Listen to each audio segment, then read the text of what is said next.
Hi friends, വണ്ടിപ്പണിക്കാരൻ്റെ പുതിയ വീഡിയോയിലേക്ക് എല്ലാവർക്കും സ്വാഗതം. ഇന്നത്തെ നമ്മുടെ വീഡിയോ എന്ന് പറയുന്നത് ഒരു BMW X3 കോൾഡ് സ്റ്റാർട്ടിങ്ങിൽ വരുന്ന ഒരു സ്മോക്കാണ്.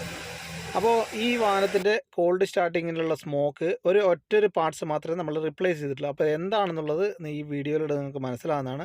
അപ്പോൾ അതിൻ്റെ പാർട്സ് നിങ്ങൾക്ക് മാറുന്നതിന് വേണ്ടി നിങ്ങൾക്ക് ഈ ടർബോയും കാര്യങ്ങളൊക്കെ അഴിക്കണം. അപ്പോൾ നമ്മൾ ടർബോ അഴിക്കുന്ന വീഡിയോ ഒന്നും ഞാൻ ഫുള്ളായിട്ട് നിങ്ങളെ കാണിക്കുന്നില്ല. അപ്പോൾ ഇതിൻ്റെ ടർബോ അഴിച്ചു കഴിഞ്ഞാൽ മാത്രമേ നമുക്കതിൻ്റെ പ്രശ്നം സോൾവ് ചെയ്യാൻ സാധിക്കത്തുള്ളൂ. അപ്പോൾ നമ്മൾ ടർബോ അഴിച്ചു, ഏകദേശം നമ്മൾ ടർബോ അഴിച്ചു. അപ്പോൾ ടർബോ അഴിക്കുന്നതിന് നിങ്ങൾക്ക് ക്രോസ് നമ്പറോ കാര്യങ്ങളൊന്നും അഴിക്കേണ്ട ആവശ്യം തന്നെ ഇല്ല.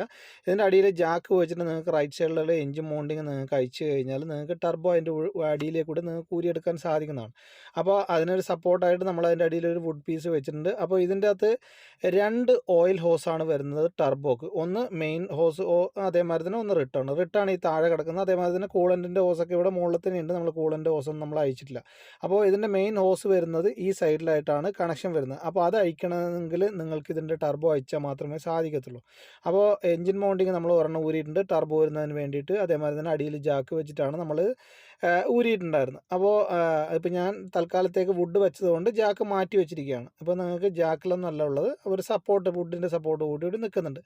അപ്പോൾ ഇതിൻ്റെ അകത്ത് മെയിനായിട്ട് വന്നിരിക്കുന്ന പ്രശ്നം എന്ന് പറഞ്ഞു കഴിഞ്ഞാൽ ഈ ടർബോയുടെ പ്രശ്നമല്ല. ടർബോക്ക് ലീക്കോ കാര്യങ്ങളോ ഒന്നും കാര്യമായിട്ടൊന്നുമില്ല. അപ്പോൾ കോമൺ ആയിട്ട് സ്മോക്കൊക്കെ വരുന്നത് ടർബോ ആണെന്നൊക്കെ നമ്മൾ വിചാരിക്കും. പക്ഷേ ഈ വാഹനത്തിന് ടർബോക്ക് ഒരു പ്രശ്നം തന്നെ ഇല്ല.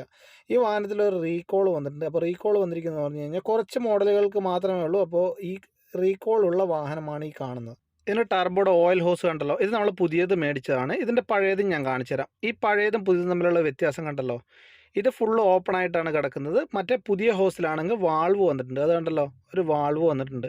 അപ്പോൾ മറ്റേതിലാകുമ്പോൾ എപ്പോഴും ഓയിൽ താഴോട്ടൊക്കെ ടർബോയിലോട്ട് വരും.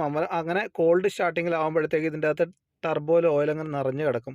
അതാണ് പ്രശ്നം. അപ്പോൾ ഇതിൻ്റെ വാൾവ് ഉള്ളത് തന്നെ മേടിച്ച് പുതുതായിട്ട് ഫിറ്റ് ചെയ്യണം. കാരണം ഈ മോഡൽ വാഹനങ്ങൾക്ക് റീകോൾ ഉള്ളത് കൊണ്ടാണ്. അപ്പോൾ നിങ്ങളുടെ വാഹനത്തിൽ ഇത് പൈപ്പ് ഉണ്ട്, ഇത് തന്നെയാണ് പിടിപ്പിച്ചിട്ടുണ്ടെന്നുണ്ടെങ്കിൽ നിങ്ങൾക്ക് വേറെ സ്മോക്കിനുള്ളത് ചെക്ക് ചെയ്യേണ്ടി വരും. അപ്പോൾ ഇതിൻ്റെത് നമ്മൾ ആ പൈപ്പ് മാത്രമേ മാറിയിട്ടുള്ളൂ. അതിനുശേഷം നമ്മളിപ്പം സ്മോക്കോ കാര്യങ്ങളോ ഒന്നും തന്നെ ഇല്ല, വാഹനം പെർഫെക്റ്റ് ആണ്. അതേമാതിരി തന്നെ നമ്മൾ ഓയിൽ ലെവലും കാര്യങ്ങളൊക്കെ ചെക്ക് ചെയ്തു, എല്ലാം തന്നെ ഓക്കെയാണ്, വേറെ പ്രശ്നമോ കാര്യങ്ങളോ ഒന്നുമില്ല. ഇപ്പം ഈ വാഹനം 3 മന്തായി നമ്മൾ ഈ സാധനം മാറിയിട്ട് ഇതുവരെ നമുക്ക് ഒരു സ്മോക്ക് എന്ന് പറയുന്ന ഒരു കംപ്ലയിൻറ്റ് കിട്ടിയിട്ടില്ല. അപ്പോൾ ഈ വാഹനത്തിൽ നമ്മൾ ഓയിൽ ഹോസ് മാത്രമേ മാറിയിട്ടുള്ളൂ. പിന്നെ അത് കൂടുതൽ ടർബോ അഴിച്ചുകൊണ്ട് അതിൻ്റെ ഗ്യാസ്കറ്റ് റിലേറ്റഡ് സാധനങ്ങൾ മാറി അല്ലാതെ ഈ വാഹനത്തിൽ നമ്മൾ ഓയിൽ ഹോസാണ് മാറിയിരിക്കുന്നത്, വേറെ ഒന്നും തന്നെ മാറിയിട്ടില്ല. അപ്പോൾ വീഡിയോ ഇഷ്ടപ്പെട്ടെങ്കിലോ ഉപകാരപ്പെട്ടെങ്കിലോ ചാനൽ സബ്സ്ക്രൈബ് ചെയ്യുക, എന്നെ സപ്പോർട്ട് ചെയ്യുക. Thank you for watching.